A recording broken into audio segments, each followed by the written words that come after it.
Now, for more on the debate, I want to bring in CBS News political director Fin Gómez, who joins us now from Milwaukee. He had a front row seat, and there was a little bit of fireworks, obviously, that we saw there. But this is the first inning in a long baseball game, Fin. What stood out to you about the debate?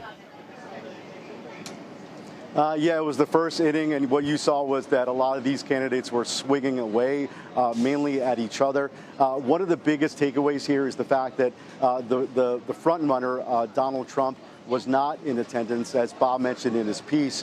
So this was really, because of that, this was really an opportunity for these 8 to really introduce themselves really for the first time to a large swath of potential voters, of potential Republican voters, and really to make the case for their own candidacies. So you did see some of those fireworks, especially between Mike Pence and Vivek Ramaswamy, with Nikki Haley and Vivek Ramaswamy, and Christie and Vivek Ramaswamy. So that was a really interesting dynamic, and you really saw that that a few, I believe, really emerged in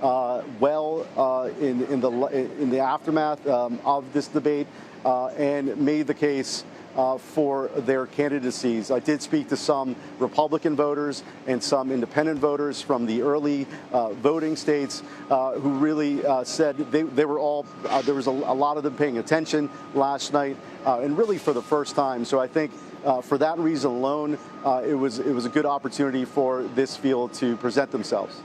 So then let's talk a little bit more about, what these candidates had to do. You got a bunch of them that are, polling in the single digits, right? So I'm sure that their primary goal is to make it to the next debate stage with fewer voices. Yes. So they have to just rise above some people, not everyone. And then you have Ron DeSantis, who kind of is the de facto leader, right? Because he's polling the highest, even though it's just sort of 20%, I think. Yeah, I mean, he's solid number 2. So what he had to do was probably convince, GOP voters that he's their guy, he's their alternative. So my question to you is, who did voters say kind of was able to kind of nudge themselves above the fray, even if, so now they won't be maybe in the top 8, maybe they'll make it into the top 5, and then there'll only be a handful of people to sort of look at?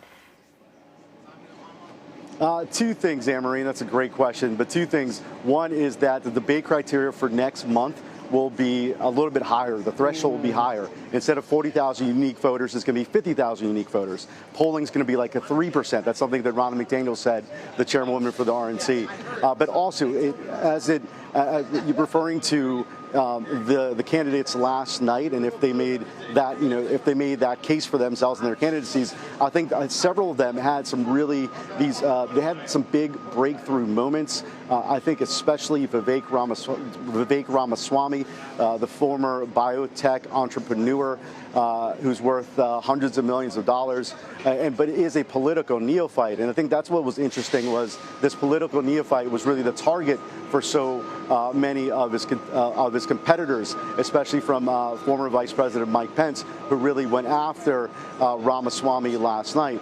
But I think that in speaking to the MAGA base, in speaking to perhaps the Trump supporters who may be considering others, I think Ramaswamy made a good case for himself. I think also Nikki Haley had a very big night last night, especially during the foreign policy debate. She is, of course, the former ambassador to the UN under Donald Trump, and she really had a big moment when she really flexed, if you will, over her foreign policy credentials and really drew a very sharp contrast to Vivek Ramaswamy. Now, Vivek Ramaswamy, of course, leading up to the debate, had some upward momentum in recent polls. And I think, speaking to Republican voters here in this battleground state of Wisconsin and some of those independent voters I was talking to you about, they believe that there could be more of an upswing. But also, again, Nikki Haley, Mike Pence really had these big moments that I think could register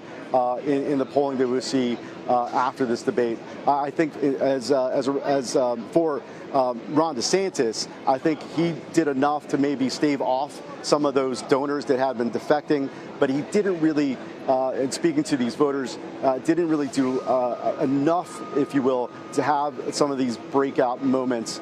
But I think that, I think it was also, Donald Trump who was, as he was described last night, the elephant not in the room, was a big factor, even though he didn't really get mentioned until much later in the debate. So really, it was a showcase for these other candidates to make a case for themselves. And Finn, one more quick follow-up here. I mean, we saw Christie kind of up on stage, somebody who has prominence but hasn't really, bumped up huge in the polls. We saw him defending there Mike Pence. What do you think this debate did for him? I think Christie was going into last night as the voice who would be the loudest anti-Trump voice, the loudest anti-MAGA voice. He is known to be a great debater, if you recall the 2016 debates. But he did have a couple moments where he sort of broke through. He compared Vivek Ramaswamy to ChatGPT, and which was memorable. But I think also, he also was booed a lot, and I think that it showcases that he does have an uphill climb going forward. What is his path out of this debate and through the cycle, especially with the state of the Republican Party as it stands now? Finn, really quickly, any of the voters that you spoke to disappointed that Donald Trump wasn't there? Yes. There was a sense of disappointment for some of these voters. Some of them they're very strong Trump supporters, and they wanted him to show up. Scott Walker, the former governor of Wisconsin, I spoke to him yesterday, and he thought it was a big mistake for Donald Trump not to be here because he could essentially drive the nail in the coffin and really showcase why he is the front runner. However, that was part of his political calculus not to show up. And what you saw last night was a lot of his rivals not really going after him, but going after each other. But we'll see if he shows up to some of the future debates. All right, Fin Gómez, thank you.